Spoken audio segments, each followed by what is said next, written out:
My name is Gwynette Lacy, and this is my story. It is a autobiography of what it was like to grow up in Washington, D.C. during the 60s and 70s.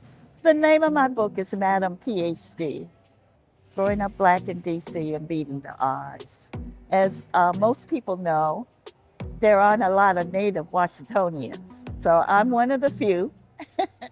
And I grew up in Washington. And that's what my story is about, what it was like growing up in Washington, being African American and beating the odds by getting a PhD. My journey has been long. Um, it wasn't all planned, but it is a story about growing up in DC, what it was like. I grew up not too far from RFK Stadium, actually watched the stadium be built.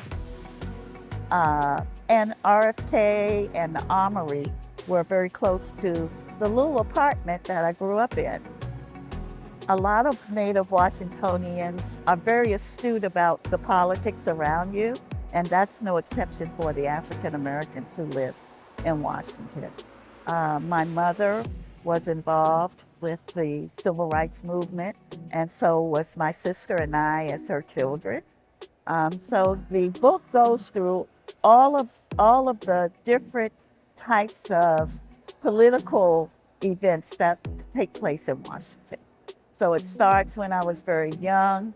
I talk about the civil rights movement and what that was like.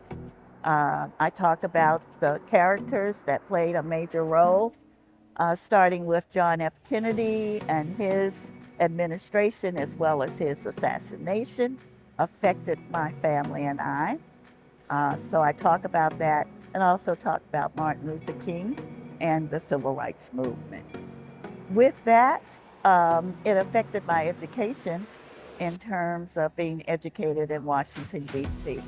I also was able to get a scholarship to an HBCU, which I talk about in the book, but also my doctorate is from the University of Wisconsin, and what the difference between those two were for me. So my doctorate, the book takes me through the entire educational system that I was under, as well as college education, and ends with me being at Howard University and finishing up my PhD. So the book is Madam PhD, Growing Up in DC and what that was like, and beating the odds.